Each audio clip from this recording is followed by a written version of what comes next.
Florida rocked church secretary, stole $570K. Hi everyone. Imagine trusting someone with your donations. Money meant for community, for worship, for helping those in need, only to discover it was spent on Amazon splurges, cruises, and helicopter tours. This isn't fiction. It happened in a quiet Florida town at a local Baptist church where the woman trusted to guard its finances was allegedly the one bleeding them dry. Her name is Melissa English, a church secretary, a familiar face among the pews, a woman who once helped raise money for mission trips.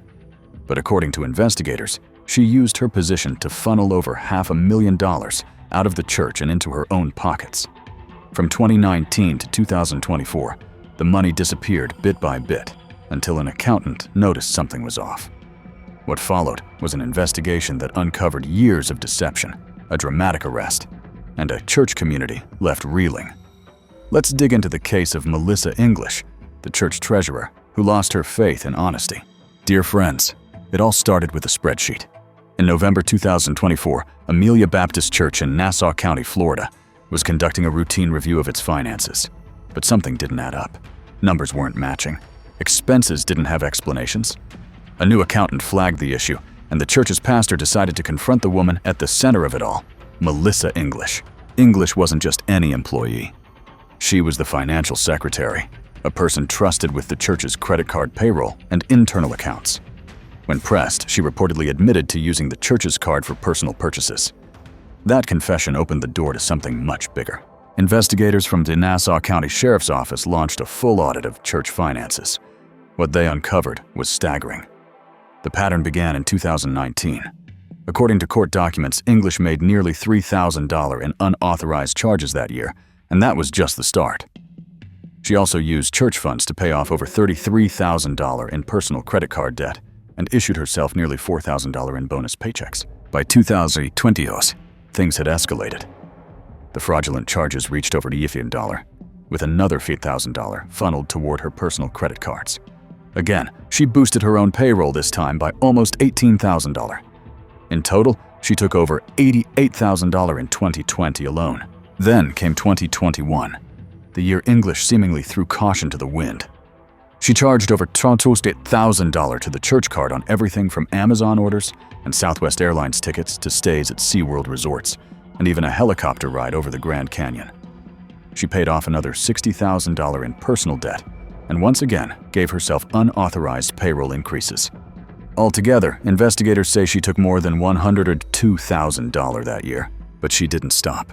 In 2022, she reportedly used church funds to book stays with Carnival Cruise Line's Courtyard, by Marriott and Airbnb. She bought concert tickets, used the money for car rentals, and once again shopped online. Her personal credit cards were paid down using nearly $100,000 from church accounts. Her extra payroll, just over $1,600. By the end of 2023, English had allegedly embezzled another $1,000, including charges through Amazon, Georgia Power, Walmart, Venmo, and hotel chains. Then, in early 2024, the final blow, she was accused of taking an additional $91,000 again, using church funds for personal travel utility bills and online purchases. Altogether, investigators say Melissa English embezzled over $50,000 between 2019 and 2024. At first glance, English didn't fit the mold of a criminal.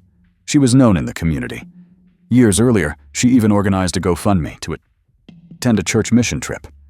But as the investigation unfolded, the image shattered. The arrest itself added another layer of drama. Deputies arrived at a residence to serve a warrant. English was reportedly staying with family, and when confronted, seemed genuinely shocked. She had already scheduled a time to turn herself in, and didn't expect officers to show up early. Her family, confused and emotional, pushed back. But the warrant was signed. The arrest had to happen. Body cam footage from the encounter showed English tearful, surprised, and frustrated, especially after seeing her own face posted publicly on the sheriff's Facebook page. She was now officially a wanted person. And while deputies handled the arrest without handcuffs, the tone was clear this wasn't going away. Despite the allegations, English has pleaded not guilty. She was released after posting a $100,000 bond, and the judge has since allowed her GPS ankle monitor to be removed. But her legal troubles are far from over. From a legal standpoint, this case raises tough questions. English is accused of grand theft, a serious felony in Florida, and prosecutors may argue that the systematic nature of the alleged embezzlement spanning 5 years points to premeditation, not impulse. But her defense may argue that English had no prior criminal record, cooperated initially, and may not have fully grasped the weight of her actions. Still, the financial trail is hard to dispute. Investigators have traced specific transactions, thousands of dollars paid to personal credit cards, travel sites, insurance companies, and retail giants. They even itemized her vacation expenses down to a helicopter ride and hotel nights in Orlando. For the church community, though, the legal arguments are secondary to the emotional impact. They trusted English. Some parishioners knew her for years. She wasn't just an employee, she was part of their spiritual family. And the money she allegedly stole wasn't corporate profit. It was donation money, tithes, funds meant for outreach, for charity, for helping those in need. Now, instead of those dollars going to good causes, they may have paid for new clothes, electronics, vacations, and debt. Melissa English was once a trusted figure in her church, a woman who printed bulletins, handled budgets, and stood beside others in prayer. But now, she stands accused of betraying that trust in a deeply personal way. Over 5 years, investigators say she siphoned hundreds of thousands of dollars meant for the community and used it for herself. Her story is a reminder that betrayal doesn't always come from strangers. Sometimes, it comes from the people we know, the ones we think we can trust. As English awaits trial, Amelia Baptist Church and its congregation are left with wounds not easily healed. Their finances can be rebuilt, but the sense of betrayal that may take much longer to repair. Thanks for watching. If you believe stories like this deserve to be told, where truth confronts deception, make sure to like, share, and subscribe. You're watching True Crime, and we'll be back with more real stories from the darkest corners of trust.